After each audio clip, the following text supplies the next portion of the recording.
This panel, as Margot very graciously alluded to, is focused on what comes next for the growth of employee ownership, and in particular, how do we mobilize institutional private capital to take us to the next phase of growth in this market. And I am absolutely delighted to have an absolute all-star panel of principals and folks that are really sitting at very important vantage points in the capital markets and have unique perspectives, I think, to share with us about what comes next and both challenges and opportunities for employee ownership. So with that, I will start all the way from Jim and come closer to me.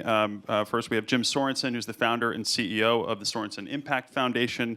Emily Thomas, the executive director and head of investing with impact at Morgan Stanley Wealth Management. Chavon Sutton, who is managing director of sustainable impact investing at Cambridge Associates. And Regina Carls, I went out of order, who's managing director and head of ESOP advisory. Peripheral vision only so good at JPMorganChase. So with that, Regina, I'll actually love to start with you. I think we heard certainly yesterday access to capital is a big challenge. We heard from some of our manufacturers during our panel conversation. But as somebody that's been active in this market, wearing a lender hat for a long time, if you could just share with us a bit of a bird's eye view, what's the state of the market right now? I know you're focused in particular on ESOP transactions. I imagine some of these insights will apply more broadly as well. But what's the state of the market? Yeah, great. Thanks for having us.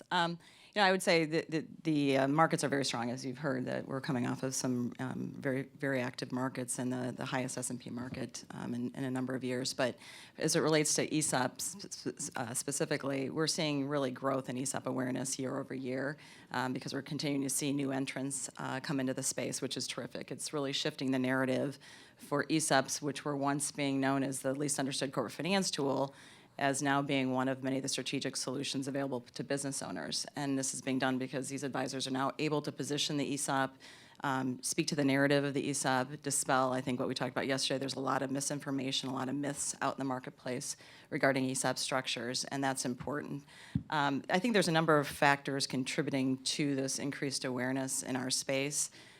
Historically, I think I'll speak to a few of them, one of them being size of these transactions. Historically, I think they were viewed as really the buyer of last resort, right? That these are small transactions, small middle market transactions that would sell to an ESOP when they couldn't sell to a strategic or private equity.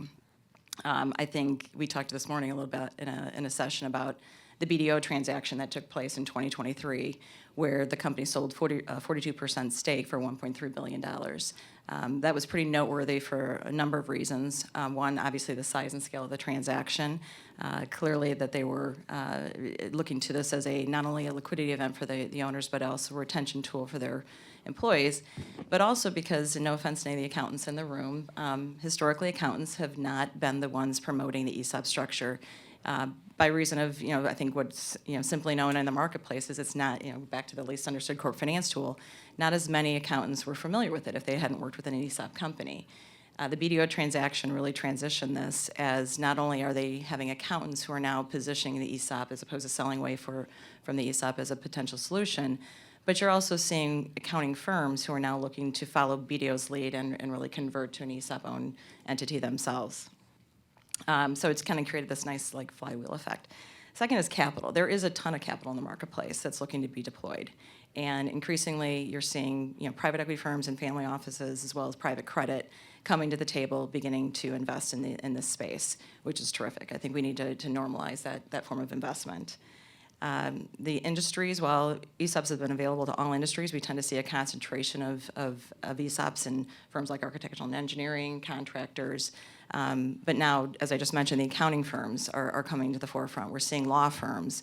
We're seeing healthcare companies. We're seeing real estate development companies. I mean, it's really normalizing this structure for any and all industries to pursue ownership transition and liquidity for their employees. I think some other positive impacts have been the media. We've talked about expanding ESOPs, positioning stories out in the market that highlights the success of these companies, as well as what we've seen with Rutgers and the performance metrics they've put out there, which I think is very important and has been needed to show that above and beyond giving ownership and getting full value for your business, you're also seeing productivity gains in your company. And then finally, near and dear to our heart is the National Enforcement Project. The DOL had that targeted ESOPs for 20 years, has announced that they are removing them from that project, which really has helped open the door for people considering investment in this space, as well as taking away the risk that there's potential litigation. Well, thank you, Regina, and I think that's an important grounding of where we are in the market today. And so I want to go over to Jim next, who, Jim, you've been active for several years now in our field, and certainly have a robust background in your own right as an impact investor, as somebody that's also leveraged public policy to mobilize impact with your work with opportunity zones. And I'd love for you to share with the audience what brought you into this thesis. How has your thinking evolved? And as an investor that's deploying capital, but also using policy and other tools in your toolkit to advance the field, how do you think about employee ownership as an investment thesis? Yeah, thank you. And great to be here. And what a wonderful conference. And really enjoyed the speakers and other presentations today. My life really is that of a serial entrepreneur. And so I've been able to be involved in many businesses and had a really remarkable experience in one of them that led me to the field of impact investing. And as I've looked at really the many challenges that are faced in the world today that can be addressed through impact investing, this area of ownership touches so many outcomes. And so I have been increasingly interested in kind of the broader context of ownership. And I define that in three major areas: owning the home that you live in, owning a piece of the business that you work for, and owning appreciating assets that grow in the marketplace. So seeing that this is really kind of an important aspect of the work that I'm doing in impact investing, I very much wanted to focus on helping to create an ecosystem to facilitate these three areas of ownership. And I've been working on that, over the last few years, and great to work with you, Jack, and essentially all of just about every organization in this room that is funding the research, building the case studies, creating the awareness, kind of building the intermediaries that are needed for the on-ramps to ownership. And also participating with investments that have had great results in terms of financial returns, but tremendous impact on the workers. I think we may have been the first institutional investor in APIS and Heritage. We've invested in funds that focus on ownership and have had really some great examples in those companies of not only financial returns, but great outcomes for owners that were made as a result of the investments. Well, thanks, Jim. And you mentioned, I think, importantly, the concept of a robust ecosystem, and for private financing in particular. And I think we've had lenders like Regina and JPMorgan that have been active for a long time in the market. Jim coming in, right, being a catalytic investor in a fund like A&H, and we heard from Phil Reeves yesterday and their exciting work. But as we're leveling up as a field, I think we've reached a new threshold, which is some of the institutional investment consultancies and wealth management platforms that are real gatekeepers, as many of us know, in terms of accessing large-scale institutional checks that can actually, move markets, move private fundraising, and really, take this strategy to the next level. And so I want to go to Chavon. You had an article that was quoted that caught my eye, and it said it was a PEI, I believe, and it said that employee ownership is the next frontier of private markets, which, it was a standing ovation when I read it. And it's important, we need to move it beyond a niche strategy, which of course it is, and we do. And so would love you to share more about your thinking behind that statement. My mouth is going to get me in trouble one of these days. That's why you're here. Yeah, so it's a pleasure. I have to echo Jim's sentiment. This has been a really cool event. It's my first year, so I'm really excited to be a part of this ecosystem now. Just for context, Cambridge Associates is a global investment advisory firm, and we serve endowments and foundations, pensions, and private clients around the world. We have about $600 billion in assets under advisory. I sit at a unique position where I am an investor on our manager research team, but also have influence over client portfolio allocation decisions. And so that gives me a strong view of both the supply side from a fund manager standpoint and demand. And I did put on record that this is the next frontier. So everybody in this room has a job to not make me look crazy 5-10 years from now. But we move from niche to mainstream, I think, when we move beyond the values-based conversation into one where we're talking about a really financeable transition market. We have seen the scale. We know all the numbers. We know about the 3 million founder-owned companies that exist. We know the 10 trillion in assets currently covered. We know the growing demographic of aging Americans who own these businesses. We also know that it is a highly under-penetrated market. And anywhere else in investing, we love that type of dislocation. And that's why this opportunity is so exciting for investors. That said, what needs to happen to move beyond niches is pretty practical, but very, very hard. And from my view, we obviously need better capital stack design and policy, but more education of these clients I serve, more institutional quality fund managers, and more consistency around how allocators actually evaluate these opportunities. And the ways that Cambridge Associates and my team and I are adding value and sort of wading through the noise for our clients is through that education. I've spent the better part of 2 years helping to frame employee ownership within the context of economic and financial inclusion. I bucket those things in 3 ways: poverty alleviation strategies, which are different, capital access strategies, which are different, and pure wealth generation categories, which EO falls distinctly within, and landscaping those managers to give clients a better sense of where are you investing and how can we help you achieve your goals. The second way we're adding value is around disciplined due diligence. We are well known for this, and the managers that we work with know this. It's critical not just because that's what I do full time, but in a market this nascent, we have to look at these managers with the same rigor as any other manager.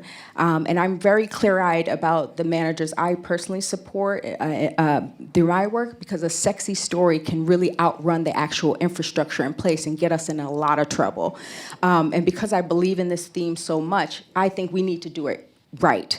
And so if we get the due diligence wrong, we get the support wrong, we end up at square one.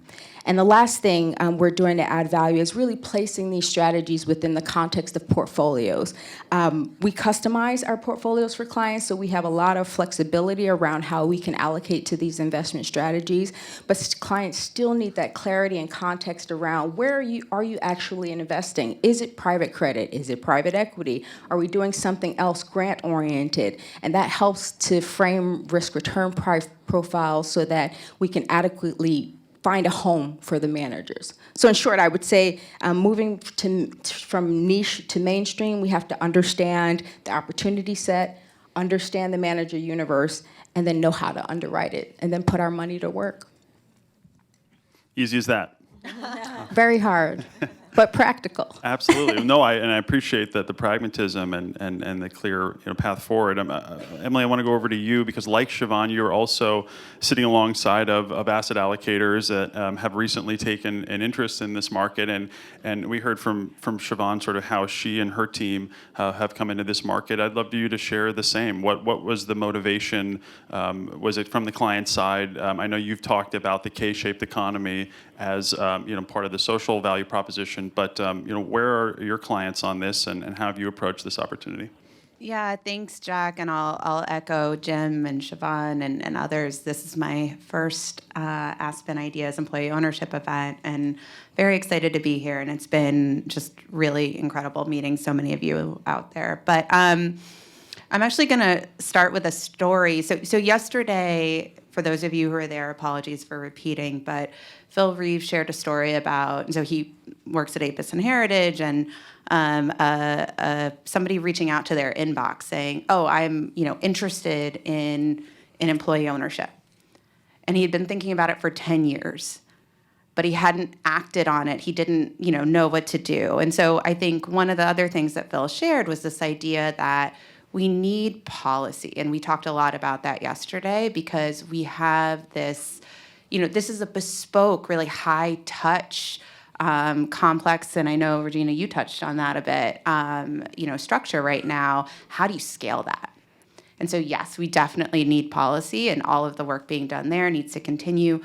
But I think we've also touched on the fact that we need more founders to know that employee ownership exists. We need them to know who to go to help think about structuring employee ownership. And then we need them to see this as a real opportunity. Beyond that, we need the capital. We need people to be able to come in and support the funds, support the investments that are then helping these funds or companies, transition to be employee-owned. So that's where my role comes in. And so to your question, Jack, yes, the work that I'm doing is driven 100% by client demand, but those are just the clients that know this exists. And so as I think about, who am I? I lead the Investing with Impact platform at Morgan Stanley. So I sit within our wealth management division. I work with thousands of financial advisors and even more clients. And I help them at the end of the day think about aligning their portfolios to their values. But as I think about the role that Morgan Stanley plays, it is scale, it is democratization. And nothing is successful at Morgan Stanley if it can't scale. But that's a really important place to play. I think as we think about employee ownership growing and continuing to expand. And the good news, investing with impact broadly is scaled already at Morgan Stanley. We have over $100 billion in assets.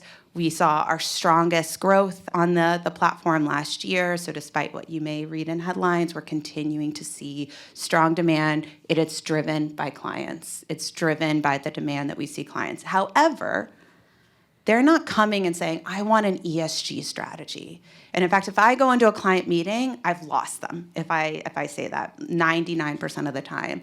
They're looking for outcomes.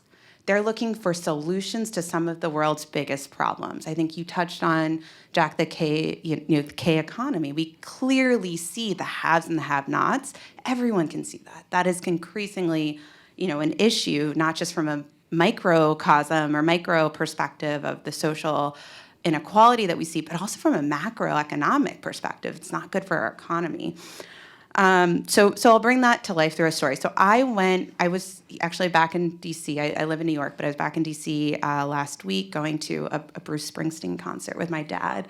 And I stopped by our Morgan Stanley offices while I was here, and I sat down with an advisor who is what we call our impact director. So he is like one of the biggest, proponents of investing with impact, has lots of clients focused on it. He's a managing director, pretty senior, been in the business for decades. His son has started this really cool company that's like creating more efficient trucks or something for the military that are more, climate friendly. So this is an area he cares about a lot. And I said, Steve, would your clients be interested in more private market impact strategies? It's something we're doing more of. Like, how can I get you and your clients to invest more? He said, Emily, you got to tell me the story. Why is this good for business? Like, why is this going to help with performance? Because that's what my clients care about. So I started telling him about employee ownership. I started talking to him about, the silver tsunami. This is a big opportunity as we think about companies transitioning, the impact that he had. And he said, Emily, that's an amazing story. I had no idea. And I think one of the things, and I've heard this repeated a couple of times throughout the sessions, but it's telling the story. People need to know it exists. And so hopefully the fact that clients at Morgan Stanley are asking about it, but then we're able to use that to use our megaphone in a way to continue to get the word out and share more information about employee ownership is positive. But I also think that's all of our jobs. I hope everyone, I'm inspired, I will be, even more so at the end of today, to go back and continue to tell the story. But I think we can all continue to do that more. Let's go level deeper on performance, because I think that is how we get from where we are to where we need to go. And Regina, picking up on where Emily left off, and even Chavon's recommendation that, we need to at some point move beyond a values-based conversation and make the financial case on the merits. As we've gotten to know each other over the years, you've been eloquent about how you've been able to build support internally because of the quality of your book, right, relative to defaults, and there's been good research from NCEO on this as well. But from a lender standpoint, if you could speak to performance and the underwriting benefits of ESOPs and broad-based ownership more broadly. Sure. Thanks for the credit given. We are actually going to put together some more information on default rate studies, but I was really excited when I was asked by the NCEO a number of years ago to contribute some of our portfolio statistics to the NCEO to determine how do ESOP companies perform relative to their non-ESOP peers. And we could tell it within our portfolio. We work with these companies every day. We saw how they operated through different cycles, but to actually be able to contribute and pull the information together and then have other banks do the same was really rewarding. And I think internally it shocked our committees, especially our credit committees, as it relates to how do ESOP companies perform relative to their non-ESOP peers during cycles. And where the traditional corporate investment portfolio may see a default rate of 7 to 10%, ESOP portfolios were well under 2%. And I will tell you that as banks risk rate their portfolios, we have continued with that strategy, watching that portfolio statistic year over year, and it's only improved. And so the argument we've been making to our credit partners is that we need to be leaning in more to these transactions. We need to be taking more risk. We are in the business of risk. And when you have a almost non-existent default rate, it tells you there's something different in how those businesses operate. And truthfully, we've seen that through cycles where companies have needed additional capital to be put in, where I think the attitude has historically been, if you've got a sponsor backing the company, you've got deep pockets that can put additional capital in. With an ESOP, you don't have that. And the reality is, we've seen during cycles that we do have seller financing that has put money back in the company because they believe in the continued existence of the ESOP. They'd rather reduce hours as opposed to laying off workers. But they've also seen the performance of these companies over many cycles compared to their peers, and I think that's been a big differentiator. And maybe we stick with you for a moment, Regina. I mean, maybe what are some of the, notwithstanding these performance benefits, these certainly the underwriting benefits, there are still naturally challenges for this market, and let's, be honest about that, right? What are the headwinds?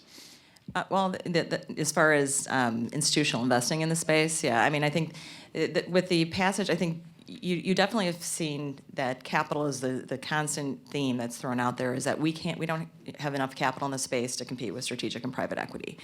I think the reality is one of the situations that's played into this is the passage of the S-Corp legislation back in the late 90s, where companies converted the 100% S-Corp structure, which is the most prevalent structure we see today.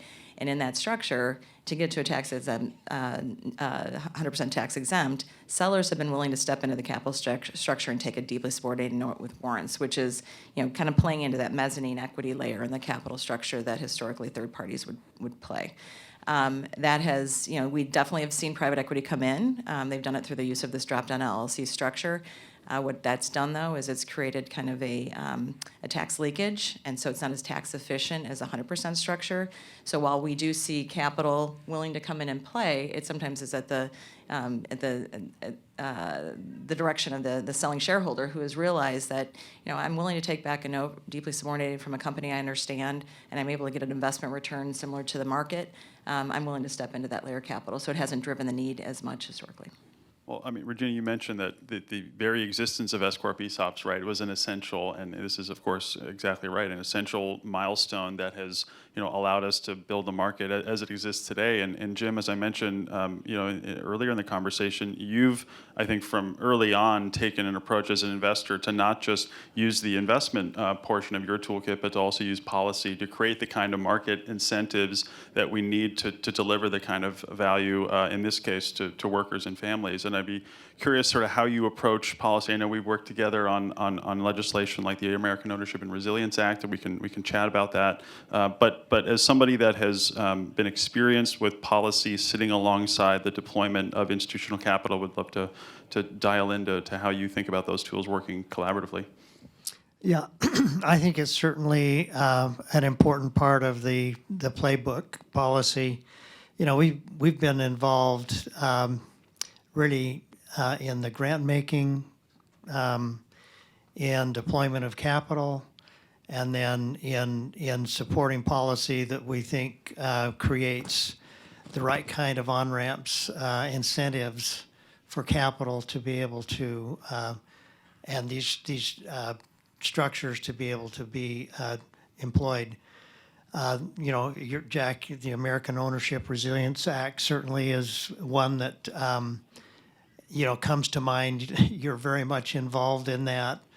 And ultimately, the goal to that is to create really a zero-cost subsidy to be able to deploy in through funds to help finance these ESOP structures. And I think policy like that and other policies that focused on ownership, and I'm thinking of one that was recently enacted in an executive order, essentially the Retirement Savings for All Americans Act, that was signed into as an executive order, created a retirement plan option for the 40% of American households that don't have access to a managed 401k type program, and a government match of up to $1,000 a year for low to moderate income participants. It utilizes the federal thrift savings plan. I believe that these kind of collaborations between thoughtful policy, investors, and often de-risked by grant making, or grant making really taking a very important role in supporting the kind of research, the building of intermediaries, and the education that's needed to be able to enable more ownership. All three of these are really important, and we try to balance, so to speak, what we do and how we employ our time and efforts. I'll be spending the rest of today with various meetings on the Hill with senators and congressmen on policies that promote ownership. It's such an important reminder, Jim, that we are part, we've got our own robust field here, but we're part of, I think, a larger ownership economy and asset ownership movement, and that takes various forms, whether it's employee ownership, whether it's general retirement assets, home ownership, renter wealth strategies. We are part of a broader mosaic, if you will. And so I want to come back to a point Regina made earlier on the regulatory side. But before we do, maybe going back to Chavon and then you, Emily, you've mentioned, Chavon, we need to have a clear sense of the opportunity set. We need to have institutional quality managers. We need rigorous underwriting that makes no compromises. If you could give us a report card, I mean, where are we? You've been a few years taking a look at the market, kicking the tires, advising clients, deploying capital. What is this field doing well in terms of its market readiness for institutional scale, and where, if you could go a level deeper, is there a real need, and how can we, be transparent about that? Yeah, absolutely. I whooped and hollered when the journalists got on the stage because I'm a trained journalist. And so I think of the field as doing well two really big things, somewhat surrounding writing, research, and narratives. The established and continuation of research around this field and showing the effectiveness has been critical, especially to my work in due diligence.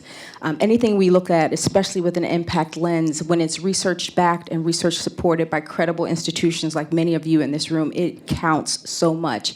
And the ecosystem has done a fabulous job of showing the improvement to retirement balances, the improvement to training and job security and more stable communities. So that's been credible to sort of dispelling those long-standing critiques around employee ownership. The second is around narrative, really expanding the conversation beyond just the sort of technical nature of what ESOPs in particular do, but ownership more broadly around many wealth-sharing models. And that's helpful from a narrative standpoint because people understand what owning a car is or what owning a home is. And so if you can bridge that gap between what they know to this more nascent area, it sort of lessens the hurdle there. And I want to shout out Allison Lingain from Ownership Capital Lab. She's done a fantastic job of raising awareness of, please, yes. She deserves it. Just raising the visibility around the funds in market. I wouldn't be here without her partnership and just really understanding the nearly 30 specialized employee ownership firms that exist today, the hundreds of millions that are being raised are already committed. And then also the PE style sort of broad equity sharing. They're not doing 100% ownership, but they're getting the word out. They're bringing eyes and capital to this space. That said, there are still very real pain points. Whether they're real or illusion of pain points, they still exist. We know that sellers want their money. And so there is the illusion that ESOPs can't get you there in the same way. The transaction complexity is still a hurdle. And then, the advisor and lender ecosystem is still maturing. Advisors need more incentives to sell the idea. But the biggest issues from my seat in manager research and looking for funds is that there just aren't enough funds out there to underwrite. And because these track records are so limited, it's just a hard sell to scale. Numerous fund ones come through my door, and I'm talking to them about EOT strategies, ESOPs, transition strategies, and hybrid strategies. There's a rare fund too, and I'm looking at Avis Heritage. But we still need to see performance from these managers, and that's a heavy burden to bear, but it is one that we need to see as institutional investors to have true buy-in. And the last thing I would say from an allocator perspective is that category confusion that Jen Bonham talked about yesterday is very real, just from a strategy perspective where there's conflation around what the different strategies are meant to do, their risk-return profiles, et cetera. There's danger there because that leads to mismanaged expectations and mismanaged outcomes. And lastly, asset class confusion. There are questions around what's private equity, is it private capital, what do we do? These are challenges that need to be met head on because if we can't figure out what's what and be very clear on that, we misallocate from a portfolio perspective and can't find a home for these managers. So a lot being done quite well, but we need these proof points from scaled managers and portfolio exits for there to be sticky.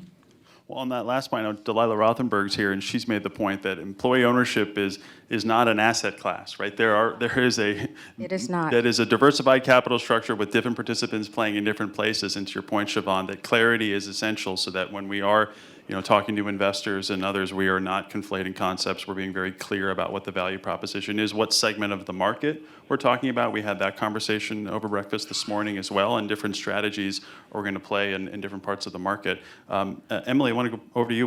What's the same question? What's the report card?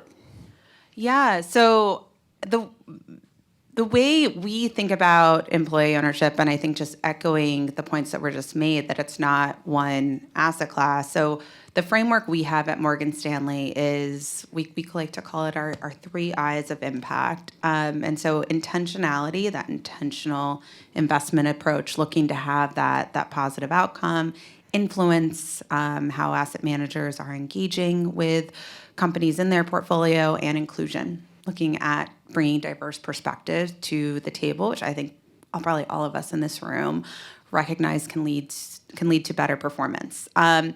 So putting employee ownership within that framework, on the intentionality side, that's looking at private credit funds that are helping to structure and give the credit and the dollars needed for companies to transition to be employee-owned.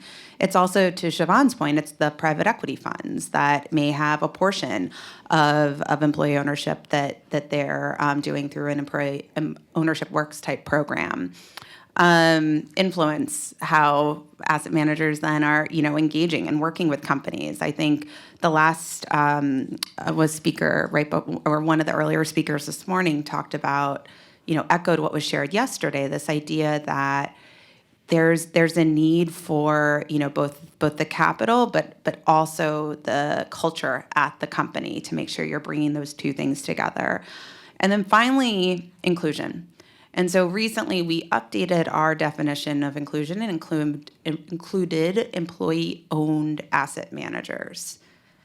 And so that's a way, as going back to my point earlier around democratization, to Chavon's point, that there are, unfortunately, but hopefully, early days still, not a lot of dedicated employee-owned funds. So a way for more people to learn about it at Morgan Stanley, but also then take action and put it into their portfolio. And there are actually a number of employee-owned asset managers that are 100% ESOP owned, which I had no idea before we started the research. And many of them are also, have diverse perspectives in terms of diverse ownership beyond just employee ownership, and have intentional approaches to their investment philosophy around impact. And so that's how we think about it. I don't know if that gets directly to your question, but I think Chavon just did a phenomenal job answering the report card. But the last thing I'll mention, just maybe somewhat related to the report card question, is the K-shaped economy question you asked earlier. Like, this is a real issue that we have. And so I think, Jim, the work you're doing around just like ownership more broadly, and I think what we're all talking about, this is so important to our economy as well as the societal impacts that we're having. And so I think more people recognizing that is really important to continue to grow. Well put. And Regina, I do want to come back to you. We talked about, we heard from Sean Tamba in his remarks about seller liquidity being important. Chavon, you said as much as well.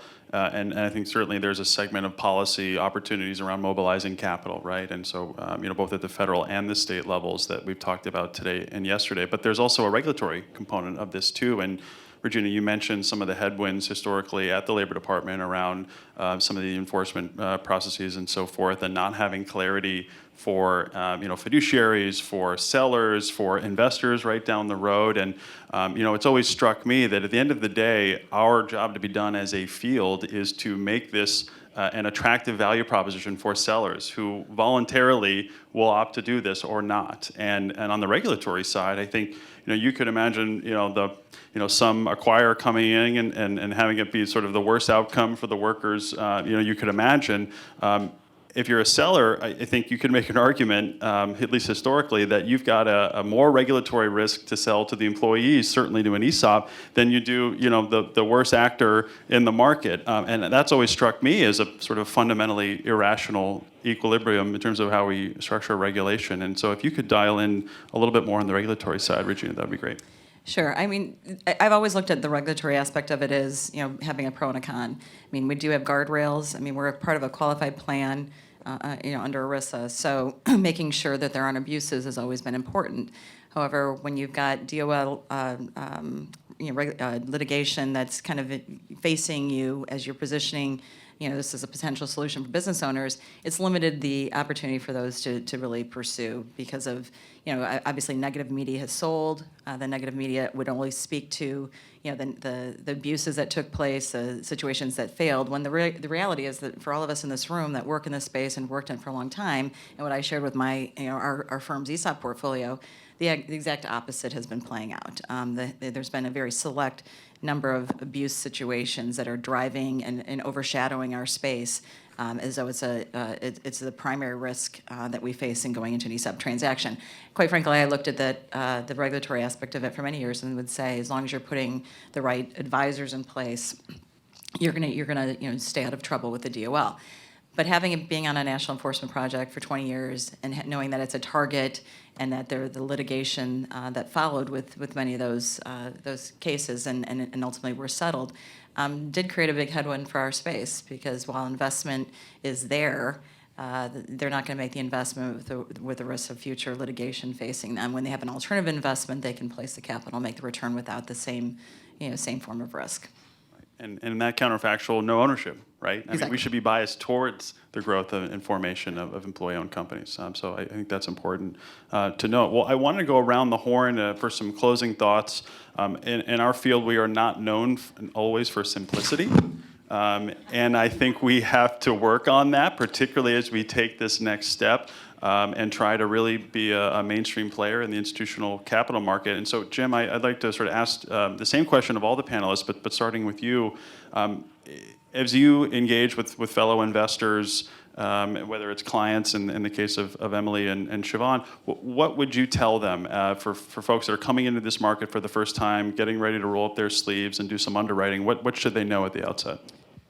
Well, I'd like them to know that we have made and experiencing in investments around ownership better financial returns, better performance, better metrics as it relates to safety.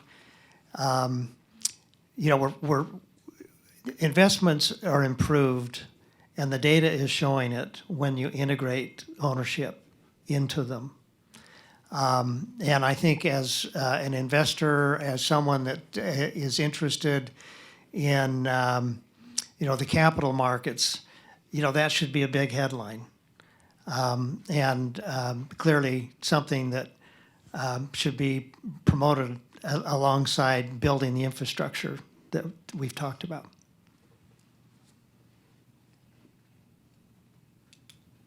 I would just echo what you said. I think, and I don't remember who the study's from, so Phil, I'm going to point to you because you shared it with me, but employee-owned firms have outperformed the S&P 500. There is data that this is a performance-driving opportunity. Investors should be aware, and I think I think you were the one that shared it earlier, that most of the time when there's a big kind of market disruption or opportunity, investors dive in. More investors should be diving in, and the fact that they're not actually means more of an opportunity for those that do.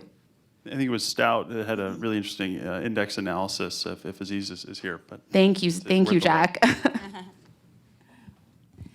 I think we're at a very exciting time. Everyone keeps talking about us being in this movement, and because of the increasing wealth gap in America, and what we're seeing with great studies that are coming out from Rutgers and stories coming out from expanding ESOPs and the awareness growing to where it is today, I think working with business owners, as I've done for 34 years, more business owners are coming to us asking about ESOPs as an alternative, and I have seen that as a big shift even within our own corporation. It's no longer us trying to explain what it is. It's that they're hearing about it, they're seeing about it, they know companies that are employee owned, and they're bringing it to the forefront. And so the more we can speak to it and speak to the data around the success of these companies and the performance of these companies, I think it's only going to continue to attract more capital and more interest, and I think it's really going to bridge that wealth gap and allow us to help fulfill the American dream for many owners. This is a closing thought. Closing thought, and then I think we might have time for a question or two. I think what makes me good at my job is I'm a bit more of a wet blanket than people around me. Blankets are welcome. Thank you. I think we need to become as obsessed with solving real-world problems for human beings as we are with innovation.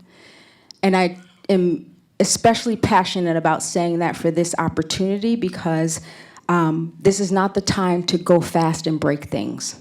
We'll end up at square one. We won't solve any of the problems that we've talked about in the last 2 days around the people who are bound to benefit from this movement.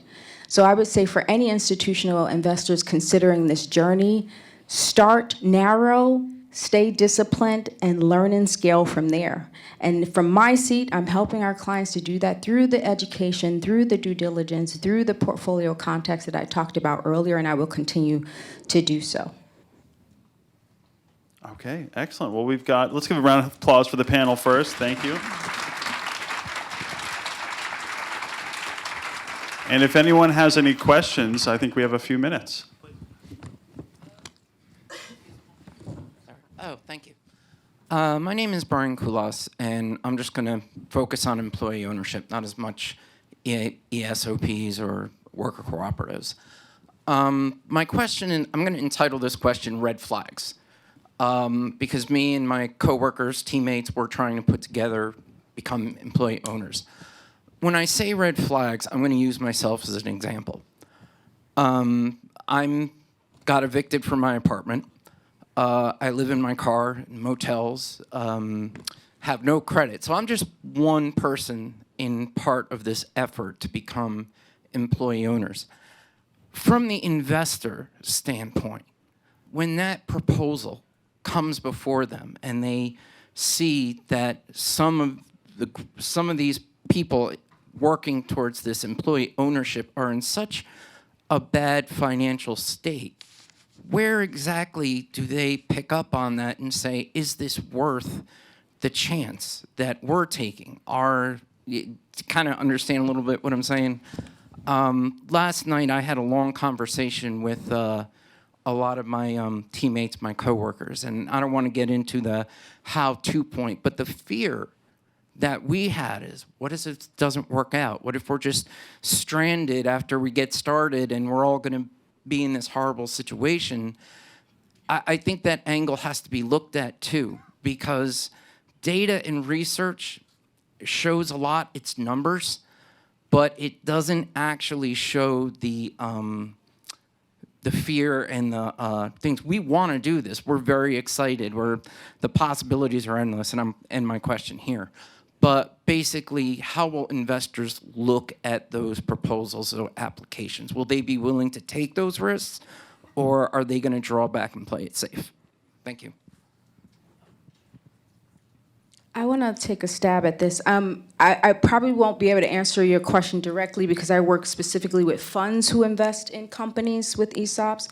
But from an impact perspective, we look very deeply at a fund manager's impact framework and how they think about executing the community element and the employee element of their strategies.